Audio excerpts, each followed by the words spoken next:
இனி லட்சியங்களை அடைய லட்சங்கள் தேவையில்லை. HiQ Genie-யின் நீட் கிராஷ் கோர்ஸ் ரூபாய் 1999 மட்டுமே. For admissions, contact HiQ Genie. EPS தன்னையும் காப்பாத்திக்கிட்டாரு, கட்சியும் காப்பாத்திட்டாரு, தன்னுடைய எதிரிகள் எல்லாத்தையும் அழிச்சிட்டாரு அப்படின்னு சொல்றாங்க. இன்னொரு பக்கம் என்ன சொல்றாங்கன்னா, இபிஎஸ் தன்னைத்தானே அழிச்சிக்கிட்டாரு அப்படின்னு சொல்றாங்க. அதே போல உள்ளுக்குள்ள அவங்க பண்ணதும் சுயநல அரசியல் தானே பண்ணியிருந்தாங்க. இப்போ டிடிவியா இருக்கட்டும், ஓபிஎஸ்ஸா இருக்கட்டும், நீங்க சொன்ன மாதிரி சினிமாவா இருக்கட்டும், எல்லாருமே அவங்களுடைய சுயநலத்துக்கான அரசியல் தானே பண்ணிட்டு இருந்தாங்க. அப்படிங்கும் போது கட்சியை காப்பாற்றுறதுக்கு இந்த மாதிரி நடவடிக்கை எடுக்க எப்படி தப்பா? கட்சி எங்க காப்பாத்திருக்காரு? கட்சி கொண்டு அடமானம் வச்சிருக்காரு. அதை தன்னுடைய தலைமை கீழே கொண்டு வந்துட்டார்ல. கட்சி இருந்தா தானங்க, மைதானம் இருந்தா தானே நீங்க சாம்பியன். நீங்க விளையாடுறதுக்கான கிரவுண்டை இழக்கிறீங்களே.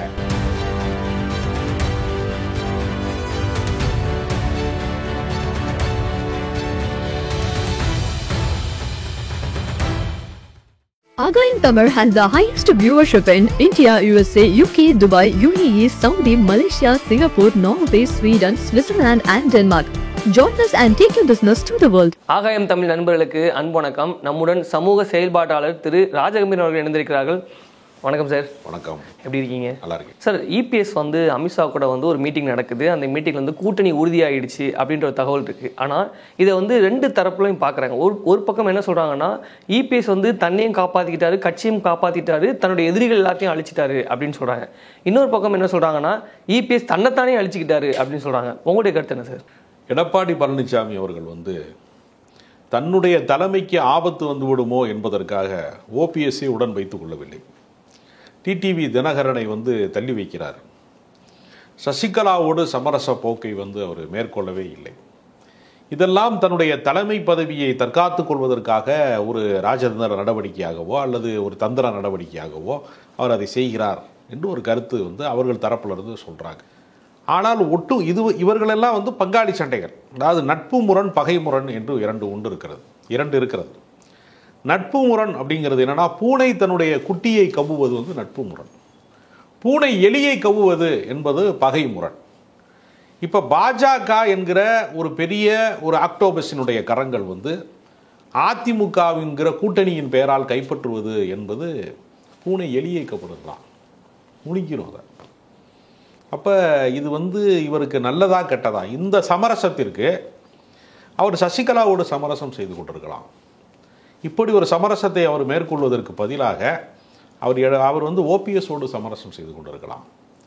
ஒரு தவறான தற்கொலை பாதையை அவர் தேர்வு செய்து விட்டார் என்று சொல்லக்கூடிய அளவிற்கு, அவராக தேர்வு செய்யவில்லை என்றாலும் நிர்பந்தத்தின் வழியாக தேர்வு செய்யப்பட்டிருக்கார். ஆனாலும் அவர் இந்த உடன்பாட்டை இன்றைக்கு தமிழ்நாட்டினுடைய முதலமைச்சராக இருக்கக்கூடிய ஸ்டாலின் அவர்கள் சொல்லியிருக்கிறாரு. 2 ரெய்டுக்கு பயந்து நீங்க கட்சி அடமானம் வச்சிட்டீங்க. என்னென்ன ரெய்டு சார்? அது அமலாக்கத்துறை, வருமான வரித்துறை எல்லாம் அந்த 2 ரெய்டுகளுக்கு பயந்து நீங்கள் இதை பண்ணிட்டீங்கன்னு அவர் சொல்கிறார். இந்த ஈரோடு ராமலிங்கம்னு இவருடைய சம்பந்தி வீட்டில் ரெய்டு போனாங்க. அதில் ஒரு பெரிய 200 கோடி வரைக்குமான வழக்கு இருக்குது. அப்போ அவருடைய காசு தானே, அது பினாமி பெயர்களில் தானே வச்சுருப்பாங்க. அப்போ மொத்தத்தில் அவருடைய அடித்தளம் ஆட்டம் காண்கிறது. இப்போ இதில் என்ன வேடிக்கை நடக்க போகுதுன்னா, தலைவர்கள் சமரசம் செய்து கொள்வது, காம்ப்ரமைஸாக போகிறதுங்கிறது அவங்களுக்கு ஓகே. ஏன்னா வழக்கு வரக்கூடாது, விசாரணை வரக்கூடாது, தேர்தல் ஆணையம் ஒருவேளை இரட்டை இலையை பறித்து விடுவார்கள். இது போன்ற அச்சுறுத்தலுக்காக அவர்கள் சமரசம் செய்து கொள்வது என்பது வேறு. இதை தொண்டர்கள் ஏற்பார்களா? எந்த அரசியல் கட்சியாக இருந்தாலும் அந்த அரசியல் கட்சியில் ஒரு அதிகபட்சம் ஒரு 200லேருந்து 500லேருந்து ஒரு 1000 குடும்பத்துக்கு மேலே பிழைக்க முடியாது. நேரடி பலாபலன்களை ஒரு அரசியல் கட்சி ஆளுங்கட்சியாக இருக்கிறது அப்படின்னா, அந்த ஆளுங்கட்சியின் மூலமாக எல்லாருமே கான்ட்ராக்டர் ஆகிட முடியாது, எல்லாருமே அந்த கட்சியை வச்சு ப்ரமோஷன் ஆகிட முடியாது, எல்லாருமே அந்த கட்சியை பயன்படுத்தி கொள்ளுகிறவர்கள் அப்படிங்கிறது கட்சிக்காரங்கள்ல இருந்து, மந்திரியிலிருந்து, எம்எல்ஏலேருந்து ஒரு பயன்பாட்டுக்குரியவர்களுடைய குடும்பங்கள் அதிகபட்சம் போனால் ஒரு 1000 குடும்பங்கள் தான் பலனடைய முடியும். ஆனால் ஒரு கட்சி 1000 பேர் சம்மந்தப்பட்டதா? ஒரு கட்சி என்பது ஒரு 2 கோடி பேர் சம்மந்தப்பட்டது, குறைந்தது ஒரு 1 கோடி பேர் சம்மந்தப்பட்டது. அப்போ ஒரு 2 கோடி வாக்காளர்களினுடைய விருப்பமாக ஒரு கட்சி இருக்கிறதே, அப்போ பலன் அனுபவிக்காதவன் இருக்கான்ல, அவன் தான் கட்சியை காப்பாற்றுறான். இப்போ அதிமுகவினுடைய பலாபலனுக்காக நீங்கள் வழக்கு வரக்கூடாது என்பதற்காக, சிறைக்கு போகக்கூடாது என்பதற்காக நீங்கள் எடுத்துக்கொண்ட இந்த முடிவை தொண்டன் எப்படி ஏற்பான்? அப்போ இது கிரவுண்ட் லெவலில் இறங்காது. அதாவது நீங்கள் பூமியில் தோட்டம் போடுறது வேற, மாடியில் தோட்டம் போடுறது வேற. இதுவரைக்கும் இருந்த அதிமுகங்கிறது பூமியில் போட்ட தோட்டம். இப்போ நீங்கள் போட்டிருக்கிறது மாடி தோட்டம். அதுக்கு வேறு விழுதுலாம் கிடையாது, சின்ன சொல்லலாம், அதுவும் ஒரு தோட்டம்னு சொல்லலாம். அது வந்து தோட்டம் வளர்க்குறது வேறு, காடு வளர்க்குறது வேறு. அதிமுக வந்து ஒரு காடு மாதிரி ஒரு பெரிய அடர்ந்த மக்கள் இயக்கம், அது வெகுஜன இயக்கம். அது எல்லா ஊர்லையும் நீங்கள் வந்து குருவி கூடு கட்டு அஞ்சுகிற குக்கிராமங்களிலே கூட அதிமுகவுக்கு கொடி பறக்கும். எம்ஜிஆர் என்கிற பெயரை வந்து தமிழ்நாட்டினுடைய கிராமங்களில் இருந்து நீங்கள் அப்புறப்படுத்தவே முடியாது. நீங்கள் எவ்வளவு சமூக நீதி, மொழி கோட்பாடு, எவ்வளவு விளக்கங்களை திமுக சொன்னாலும் கூட எம்ஜிஆரோட கிரேஸுங்கிறது இறங்கலை. அவர் கலைஞர் காலத்திலே அது முடியல. எம்ஜிஆரினுடைய மரணத்திற்கு பின்பு தான் மீண்டும் வந்து முதலமைச்சராகிற வாய்ப்பை 77 தவறவிட்ட வாய்ப்பை வந்து 87க்கு பின்பு தான் மீண்டும் திமுகவினாலே அடைய முடிந்தது. அவ்வளவு பெரிய மக்கள் சக்தியாக வந்து எம்ஜிஆர் இருந்தார். அவர் மீது இருக்கிற அரசியல் விமர்சனம் என்பது வேறு, அவருடைய செல்வாக்கு என்பது வேறு. அவர்கள் உருவாக்கிய கட்சி என்பதற்கு ஒரு மவுஸ் இருக்கிறது, பொருத்தமே இல்லாமல். இப்போ என்னென்னா, நான் இதை எப்படி சொல்கிறதுனா, கூண்டு வந்து கிளிக்காகத்தான், கிளி பறந்துருச்சு, கூண்டை மட்டும் நான் கைப்பற்றிட்டேன்னு சொன்னது மாதிரி தான். போன முறை என்ன செஞ்சார் எடப்பாடி பழனிசாமி? ஆட்சியை காப்பாற்றுவதற்காக பாஜகவின் காலடிகளில் பாதம் தாங்கி பழனிசாமியாக இருந்தார். இந்த முறை ஆட்சி வரப்போவது இல்லை, கட்சியை காப்பாற்றுறதுக்காக அதிமுகவில் வந்து போய் அடமானம் வச்சிட்டாரு பாஜக. அதனால் இது அதிமுகவா அடமான திமுகவான்னு சொல்லக்கூடிய இடத்துல கொண்டு போய் மீண்டும் பல முறை சொன்னார், பாஜகவோட கூட்டணி இல்லை, இப்போ என்ன அவசரம், நாங்கள் உடனே சொல்ல வேண்டிய அவசியம் என்ன இருக்குன்னு தான் சொன்ன எல்லாவற்றையும் தானே முரண்பட்டு நிற்கக்கூடிய ஒரு அப்பட்டமான ஒரு தோல்வி இடத்துல நிற்கிறார். சார், நீங்கள் சொன்னீங்க வந்து இது பங்காளி சண்டை அப்படின்னு சொன்னீங்க. ஸோ இவங்களுக்குள்ளேயே பேசி அதை தீர்த்துக்கலாம் அப்படின்னு சொன்னீங்க. ஆனால் அங்கே நடந்தது அப்படி நடக்கலை அப்படின்னு சொல்கிறாங்க. எந்த அளவுக்குன்னா, எடப்பாடி பழனிசாமி அவர்கள் வந்து தனிமைப்படுத்தணும் அப்படின்னு சொல்லி தான் அவரை சுற்றி இருந்தவங்க வேலை பார்த்தாங்க. அதுக்காகத்தான் இவர் இந்த முடிவை எடுத்தார் அப்படின்னு சொல்கிறாங்களே சார்.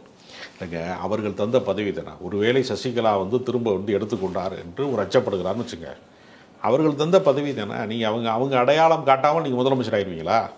கூவாத்தூர் வழியாக நீங்கள் தேர்ந்தெடுத்திருக்கலாம், செலவு பண்ணியிருக்கலாம், எல்லாமே சரிதான். சசிகலா மூலமாக தானே நீங்கள் தேர்வு செய்யப்பட்டீங்க. அப்போ அங்கே உங்கள் கேரக்டர் அடிபடுதா இல்லையா? அப்போ நீங்கள் வந்து செங்கோட்டையனோட ஏன் சமரசம் செய்து கொள்ள முடியலை உங்களால்? ஏன் வந்து ஓபிஎஸோட சமரசம் செய்து கொள்ள முடியலைன்னா, இப்போ ஜெயலலிதா வந்து என்ன செஞ்சாங்க, எம்ஜிஆருடைய இறப்புக்கு பின்பு ஜானகி அணியில் தான் எல்லா மூத்த தலைவர்களும் இருந்தாங்க. ஜெயலலிதா பின்னாடி ஒரு சிலர் தான் வந்தாங்க. ஒரு கடுமையான போட்டியில் ஒரு கட்டத்துக்கு மேலே வந்து என்ன, தன்னை வந்து மிக கடுமையாக எதிர்த்து பேசியவர். ஜானகியை பார்த்தால் கும்பிட தோன்றும், ஜெயலலிதாவை பார்த்தால் கூப்பிட தோன்றும்னு பேசின காளிமுத்தையெல்லாம் திரும்ப அதிமுகவில் சேர்த்தாங்கல்ல. பால்கனி பாவை நீனு, உனக்கு என்ன தெரியும் அப்படின்லாம் பேசுனாங்கல்ல. அப்போ எவ்வளவோ பேர் வந்து தரந்தாழ்ந்த விமர்சனங்களை, தன்னுடைய தலைமையை வீழ்த்துவதற்கான விமர்சனங்களை எல்லாம் மிக கடுமையாக முன்வைத்த எல்லாரையுமே மறுபடியும் ஜெயலலிதா ஏற்றுக்கொண்டாங்கல்ல. இப்போ இந்த இரண்டு அணி வந்து இல்லாமல் கலைந்து தனக்கு வாழ்நாள் முழுக்க எதிராக வேலை செய்த ஆர்.எம். வீரப்பனில் இருந்து அத்தனை பேரையும் திரும்ப சேர்த்தாங்கல்ல. அப்போ அவங்க திரும்ப சேர்த்தப்ப அவங்களுக்கு தன்னம்பிக்கை இருந்துச்சு, தன்னுடைய தலைமை பதவியின் மீது தான் தலைவியாக இருக்க முடியும், அந்த கட்சியை வழி நடத்த முடியும், அவங்களுக்கு ஒரு தன்னம்பிக்கை இருந்துச்சு. எடப்பாடி பழனிசாமிக்கு தன்னுடைய தலைமை மீது தன்னம்பிக்கை இருந்திருந்தால் இவங்களையெல்லாம் கண்ட்ரோல் கொண்டு வந்துருக்கலாம்ல. நீங்கள் தனியாக வந்து டிடிவி தினகரன் ஒரு கட்சியை நடத்தி என்ன சாதிக்க போகிறாரு? அவருடைய சமூக வாக்கு வங்கியை அவர் சார்ந்திருக்கிற பகுதிகளுக்குள்ள கொஞ்சம் பேர் அவர் ஆதரவாளர்கள் இருப்பாங்க சார். அதே போல் உள்ளுக்குள்ளே அவங்க பண்ணதும் சுயநல அரசியல் தானே பண்ணியிருந்தாங்க. இப்போ டிடிவியாக இருக்கட்டும், ஓபிஎஸ்ஸாக இருக்கட்டும், நீங்கள் சொன்ன மாதிரி சின்னமாக இருக்கட்டும், எல்லாருமே வந்து அவங்களுடைய சுயநலத்துக்கான அரசியல் தானே பண்ணிட்டு இருந்தாங்க. அப்படிங்கும்போது கட்சியை காப்பாற்றுறதுக்கு இந்த மாதிரி நடவடிக்கை எடுக்க எப்படி தப்பாகும்? கட்சியை எங்கே காப்பாற்றிருக்காரு அவரு? கட்சியை கொண்டு அடமானம் வச்சிருக்காரு, அதை தன்னுடைய தலைமை கீழே கொண்டு வந்துட்டார்ல. நான் என்ன கேட்குறேன்னா, கட்சி பெரிதா, அதை வந்து எடப்பாடி பழனிசாமி என்கிற தனி மனிதனுடைய தலைமை பொறுப்பு பெரிதா? கட்சி இருந்தால் தானேங்க, மைதானம் இருந்தால் தானே நீங்கள் சாம்பியனு, நீங்கள் விளையாடுறதுக்கான கிரவுண்டை இழக்கிறீங்களே. அப்போ எடப்பாடி பழனிசாமி வந்து இப்போ எடுத்திருக்கிற முடிவு என்பது பாஜகவோடு நீங்கள் ஒன்று விலகி இருக்கக்கூடாது. நீங்கள் பூரண அடிமைன்னு சாசனம் எழுதி கொடுத்தீங்க அந்த ஆட்சியில். அவங்களால தான் நீங்கள் எல்லா பின்னடைவையும் சந்திச்சிருக்கீங்க. தமிழ்நாட்டினுடைய நலன்களுக்கும் எதிராக நிறையா திட்டங்கள் நீங்கள் யோசிச்சு பாருங்கள். இப்போ வரைக்குமே வக்ஃபு வாரிய மசோதாவுக்கு வந்து அதிமுகவின் நிலைப்பாடு என்ன? எதிர்நிலைப்பாட்டில் தான் அவங்க இருக்காங்க அந்த கட்சிக்காரங்களாம். அதாவது எல்லா விஷயத்திலையுமே திமுகவுக்கு என்ன கோட்பாடு இருக்கிறதோ அதே தான் அவங்களுக்கு. நீட் எதிர்ப்பில் வந்து அதிமுக வந்து களத்துக்கு வேணால் பெரிய அளவில் வந்து போராடாமல் இருக்கலாம், ஆனால் நீட் எதிர்ப்பு அவங்களுக்கு இருக்கிறது. திமுகவுடைய அளவோடு ஒப்பிட முடியாத அளவுக்கு இருக்கலாமே தவிர எல்லா கோட்பாடும் அவங்களுக்கு இருக்கிறது. அவங்களுக்கு சமூக நீதி கோட்பாடு இருக்கிறது. இருமொழி கொள்கை அண்ணாவின் பேரில் தானே கட்சியே வச்சுருக்கான். இருமொழி கொள்கை இருக்கிறது அந்த கட்சிக்கு. ஆனால் செயல்பாட்டில் இருக்கிறதா, நடைமுறையில் இருக்கிறதான்னு கேட்டால் மும்மொழி கொள்கையை ஏற்றுக்கொண்ட அமித்ஷாவோட போய் நீங்கள் உட்காந்துக்கிட்டு நீட் தேர்வை பற்றி கேள்வி கேட்டால் இதெல்லாம் வந்து திசை திருப்புகிற முயற்சினா ஒரு 21 பேர் தற்கொலை பண்ணியிருக்காங்க. தமிழ்நாடு அமைதி பூங்காவாக இருக்கிறது. ஏதோ மணிப்பூர் மாதிரி பற்றி எரிகிறது மாதிரியும், இங்கே தேவாலயத்தை உடைக்கிறது மாதிரியும், ஒருத்தனுக்கு ஒருத்தன் அடித்து தீ வைக்கிறது மாதிரியும், பெண்கள் நிர்வாணப்படுத்தப்பட்டது மாதிரியும், இங்கே சட்ட ஒழுங்கு சீர்குலைந்து விட்டதுன்னு நீங்கள் எங்கே போய் சொல்கிறீங்க? மணிப்பூரில் கலவரத்தை நிப்பாட்டுவதற்கு வக்கு இல்லாத பாஜகவுடைய இந்த ஒன்றிய அரசு தமிழ்நாட்டில் வந்து சட்ட ஒழுங்கு சரியில்லைன்னு சொல்கிறதுக்கு அது ஊழல் பெருத்து விடுச்சுன்னு யாரை வச்சுக்கிட்டு சொல்கிறீங்க? பக்கத்தில் ஊழல் வழக்குகளுக்கு அஞ்சு தானே கட்சியை கொண்டு அடமானம் வச்சுருக்காங்க திரும்ப கொண்டு வந்து. அப்போ வேலுமணி விஜயபாஸ்கர்லாம் ஜெயிலுக்கு போகக்கூடாங்கிறதுக்கு தானங்க மீண்டும் கூட்டணி. இதில் என்ன கொள்கை கூட்டணி? அது இது கொள்கையாவது புண்ணாக்காது ஒன்றுமே இல்லை. அதிமுகவை பொறுத்த வரைக்கும் இந்த முடிவு வந்து தவறான முடிவு அப்படின்னு சொல்லி நீங்கள் சொல்கிறீங்க. ஆனால் வந்து அதுக்கு முன்னாடியே வந்து பல கட்ட கூட்டங்கள் நடத்தப்பட்டதாகவும் அதில் வந்து முக்கிய நிர்வாகிகள் அதுக்கப்புறம் வந்து மாவட்ட செயலாளர்கள் பேசி தான் இந்த முடிவு எடுத்ததாகவும் ஒரு தகவல் சொல்கிறாங்களே சார். டெல்லிக்கு போனதே சக கட்சிக்காரர்களுக்கு, 2ஆம் கட்ட தலைவர்களுக்கு யாருக்குமே தெரியாமல் திடீர்னு டெல்லிக்கு போயிட்டாரு அப்படின்னு தானே விமர்சனமே வந்தது. இல்லை சார், இப்போ வந்து பிஜேபி கூட அவங்க கூட்டணி அறிவிச்சாங்க. இப்போ நீங்கள் சொன்ன மாதிரி அந்த மாதிரி ஒரு மீட்டிங் எதுவுமே நடக்கல அப்படின்னா இந்நேரத்தில் வந்து பிரச்சனை பண்ணியிருக்கணும், எங்கேயாவது போராட்டம் பண்ணியிருக்கணும், குறைஞ்சபட்சம் ஒரு ப்ரெஸ் மீட்டாக கொடுத்துருக்கணும். யாருமே எதுவுமே சொல்லலையே. அப்போ அந்த ஏற்றுக்கிட்டாங்க. இல்லை கட்சியினுடைய தலைமை ஒரு முடிவு எடுக்கிற போது அதுக்கு எதிராக யாரும் போராட்டம்லாம் பண்ண மாட்டாங்க. குறைஞ்சபட்ச அறிக்கை விடுவாங்க, போராட்டம் பண்ணுவாங்க. இல்ல குறைஞ்சபட்சமா என்னங்க சொல்றீங்க? இப்ப நடக்குது, எதனால வெளியில வந்துருது உடனே. வேறு கட்சிகளுடைய நிலைமை வேற. அதிமுகவை பொறுத்தவரையில அவங்க செயற்குழு பொதுக்குழுவுக்குள்ள கட்சியினுடைய உள்வட்டத்துக்குள்ள தான் வந்து விவாதிப்பார்களே தவிர தெருவில் இறங்கி வந்து உடனடியாக போராடுவது அப்படின்னா முரண்பட்டவர்கள்லாம் வெளியில போயிட்டாங்கல்ல. எடப்பாடி பழனிசாமியோட யாருக்கெல்லாம் அரசியல் முரண்பாடு இருந்ததோ அந்த முரண்பாடு உடையவர்கள் எல்லாருமே வெளியில போயிட்டாங்க. அப்ப எந்த சின்ன சலசலப்பு கூட இல்லைன்னா அப்ப வந்து ஒரு மனதான் இல்லைன்னா, அதாவது ஜனநாயகத்துல வந்து சத்தம் போட்டு எதிர்குரல் எழுப்புவதை விடவும் ஒரு மௌன புரட்சி எப்பவுமே இருக்கும். ஒரு ஆட்சியை அகற்றுவதற்கு முன்பு மக்கள்கிட்ட ஒரு மௌனம் இருக்கும். அந்த மௌனம் வந்து என்னன்னா, இது முற்றிலுமாக துடைத்து எரியப்பட வேண்டும். இப்ப தூத்துக்குடி துப்பாக்கி சூடு சம்பவத்தில் என்ன உடனே மக்கள் கிளர்ந்து எழுந்துட்டாங்களா? எல்லார் மனதிலையும் இந்த அக்கிரமங்கிற உணர்வு இருந்துச்சுல. சாத்தான்குளத்தினுடைய ஒரு கொலையில் வந்து ஒருத்தர் விசாரணை கைதி இருக்கான இதில் வந்து எல்லாருக்குமான ஒரு கொதிநிலை இருக்கும். அந்த கொதிநிலை எங்கே ரியாக்ட் பண்ணும் அப்படின்னா தேர்தலில் ரியாக்ட் பண்ணும். அவர்கள் அதிகாரத்தின் மீது வந்து மக்கள் கை வைப்பார்கள். அதற்கு ஒரு மௌன புரட்சி நிகழும். அது மாதிரி தான் கட்சிக்காரன் கடுங்கோவத்தில் தான் இருக்கான். எனவே எடப்பாடி பழனிசாமிக்கு எந்த விதமான தலைமை பண்பும் இல்லை. இந்த முடிவு ரொம்ப தற்குறித்தனமான முடிவு, தலைமை பண்பு இல்லாத ஒரு முடிவு. அந்த கட்சியில் எத்தனையோ மூத்த தலைவர்கள் எவ்வளோ பேர் இருக்காங்க. அதாவது ஜெயலலிதா காலத்தில் என்ன நடந்துச்சுன்னா, பர்கூரில் வந்து ஜெயலலிதா வந்து தோற்று போனாங்க. சட்டமன்ற தேர்தலில் வந்து அவங்க தோற்று போகிறாங்க. ஆனால் தன்னுடைய கட்சிக்காரனாக இருக்கக்கூடியவர்களில் தாமரகனி, திருநாவுக்கரசு மாதிரி முன்னணி தலைவர்கள் எல்லாருமே வந்து அந்த காலகட்டத்தில் வெற்றி பெறுறாங்க. அப்போ ஜெயலலிதா முடிவெடுத்தாங்க, தன் தலைமைக்கு ஆபத்து வந்து விடக்கூடாது என்பதற்காக 2ஆம் கட்ட தலைவர்களே இந்த கட்சியில் முதன்மையான தலைவர்களை இருக்கக்கூடாதுன்னு ஒரு முடிவு எடுக்கிறாங்க. அப்படி படிப்படியாக வந்து ஆளுமை மிக்கவர்களை எல்லாம் அகற்றிக்கிட்டே வரும்போது இப்போ வந்து மோடி எங்கள் டாடின்னு சொன்ன மாதிரி ஆளுகளை பூராமே தற்குறிகள் மூலம் தலைவர்கள் ஆகிட்டான். இப்போ இந்த கட்சிக்கு கோட்பாடு இல்லாத கட்சி ஆயிடுச்சு, கொள்கை இல்லாத கட்சி ஆயிடுச்சு. விதை இல்லாத பழங்கள் வருதுல, ஹைபிரிட்டுங்கிறாங்கல்ல, கொட்டை இல்லாத பழங்கள் மாதிரி கொள்கை இல்லாத அதிமுக. அப்படி ஒரு நிலைமையை அவங்க கொண்டு வந்துட்டாங்க. அதனால பாருங்க, எந்த சலசலப்பும் இல்லை. வேளாண்மை திருத்த சட்டத்துக்கு கண்ணை மூடிக்கிட்டு இவங்க ஓட்டு போட்டாங்க, ஆதரவு தெரிவிச்சாங்க. குடியுரிமை திருத்த சட்டம் பெரிய ஒரு மிகப்பெரிய இந்தியாவில் வந்து இந்தியாவே உலுக்கிய போராட்டம், ஷாஹின்பாக் போராட்டங்கள் நடந்தது. இவங்க ஆதரவு தெரிவிச்சாங்க. நான் ஒரு விவசாயின்னு சொல்லிக்கிட்டே வேளாண்மை திருத்த சட்டத்திற்கு ஆதரவு தெரிவிச்சாங்க. முத்தலாக்கு தடை சட்டம், எல்லாவற்றிற்கு பின்னாடியுமே மக்கள் விரோத கருப்பு சட்டங்களுக்கு பின்னால் துணை நின்றதுனால அதிமுக ஏற்கனவே மிக மோசமான ஒரு வீழ்ச்சியில் தான் இருக்கிறது. பாஜகவை விட்டு வெளியில் வந்ததன் மூலமாக தன் கட்சியை வந்து பலப்படுத்துவதற்கு பதிலாக பங்காளி சண்டைக்கு பயந்து பகையாளிகிட்ட போய் குடியேறிட்டாங்களோ என்கிற ஒரு நிலைமை தான் இருக்குது. நீ வந்து அமித்ஷாவோட போய் உட்கார்றதை விடவும் அமமுக டிடிவி தினகரனோட உட்கார்றதுல உனக்கு ஒன்றுமே இல்லை. கடந்த காலங்களிலே ஒன்றாக பயணித்தவர்கள். திடீர் அரசியல்வாதி கிடையாது எடப்பாடி பழனிசாமி. எடப்பாடி பழனிசாமி வந்து நேற்றுக்கு முந்தா நாள் கட்சி தொடங்கலை. அவர் விஜய் கிடையாது. அவர் மிக நீண்ட காலமாக, எப்படி ஸ்டாலின் அவர்களுக்கு வந்து தமிழ்நாட்டின் முதலமைச்சர் ஸ்டாலின் அவர்களுக்கு வந்து என்ன அரசியல் அனுபவமோ அது மாதிரி ஒரு நீண்ட ஒரு 50 ஆண்டு கால அரசியல் அனுபவம் உள்ளவர். அவர் மிக நீண்ட காலமாக அரசியல் இருக்கிறாரு. அதனால தனக்குள்ளேயே விவாதித்து சரி செய்திருக்க வேண்டிய விஷயத்திற்கு பதிலாக எதிரியிடம் போய் சரணடைவது அப்படிங்கிறது ஒன்று இருக்குல்ல. சில பேர் பங்காளி சண்டையில் கோர்ட்டில் கேஸை போட்டு சொத்தை இழந்துருவாங்க தெரியுமா அவங்களுக்கு. அதே தான் இவங்க நடந்திருக்காங்க. அதனால் பங்காளிகளுடைய பகைக்கு பயந்து பகையாளிகிட்ட சரணடைந்ததுனால எடப்பாடி பழனிசாமி ஒரு வரலாற்று தவறை செய்திருக்கிறார். இது எங்கே ரிசல்ட்டை எதிரொலிக்கும்னா, தேர்தல் களத்திலே தொண்டர்களுக்குள்ள ஒரு கெமிஸ்ட்ரி ஒர்க் அவுட் ஆகிறான். பாஜகவுக்கும் அதிமுகவுக்குமான தொண்டர்கள் வந்து இது எப்படி யோசிச்சு பாருங்க, ஒன்றை ஒன்று விழுங்க பார்க்கக்கூடிய ஒரு விஷயமா இருக்கும்போது எப்படி இது வெற்றி பெறும்? பாஜக தொண்டர்களோடு அவன் இணைந்து செயல்படுறதுல அவனுக்கு மிகப்பெரிய சங்கடங்கள் இருக்கிறது. ஏன்னா இந்த கட்சியினுடைய இமேஜ் என்பது அவ்வளவு பெருசு. மோடியா லேடியான்னு 2014 ஜெயலலிதா கேட்ட அந்த தில்லுக்கு தான் ஓட்டு. காஞ்சி சங்கராச்சாரியாரை கைது செய்து அடைக்கக்கூடிய தைரியம் வந்து வேற யாருக்குமே இல்லை, ஜெயலலிதாவுக்கு மட்டும்தான் உண்டு என்று யாரு சொன்னது? கலைஞரே சொல்லியிருக்காரு. கலைஞர் பாராட்டியிருக்காருங்க காஞ்சி சங்கராச்சாரியார் கைதை. 2 நாள் பாராட்டினார், 3வது நாள் விமர்சனம் வச்சார், அது வேற விஷயம். ஆனால் 2 நாள் பாராட்டியிருக்காருங்கிறது உண்மை. அந்த அவ்வளவு தைரியமான முடிவுகளை எடுக்கக்கூடியவர். வாஜ்பாயை ஓட விட்ட கட்சிங்க அது. கட்சி ஆட்சியை கலைப்பதற்கு காரணமான கட்சி. அவ்வளவு பெரிய ஆட்களையெல்லாம் கண்ணில் விரல விட்டு ஆட்டின ஜெயலலிதா வந்து துணிச்சலான முடிவு, எவ்வளவு அதிரடி முடிவுகள். அவர் மேலே விமர்சனங்கள் இருக்கிறது, இதெல்லாம் நான் ஆதரிக்கிற ஆள் கிடையாது. கைதிலிருந்து எவ்வளவு அதிரடியான விஷயங்களை பூரா கையில் எடுத்து ஜெயலலிதாவுக்கு ஒரு தைரியத்திற்கு துணிச்சலுக்கு அடையாளமாக திகழ்ந்த ஜெயலலிதாவுடைய கட்சியினுடைய ஒரு தொடர்ச்சியாக இருக்க வேண்டிய எடப்பாடி பழனிசாமி இப்படி பம்புறாரு. இப்படி இப்போ ஒவ்வொருத்தர் பாதங்களையா வந்து வீழ்ந்து கிடக்கிறார். அதாவது ஒரு கவிதை சொல்லுவாங்க, தன்னை வெட்டியவன் வீட்டு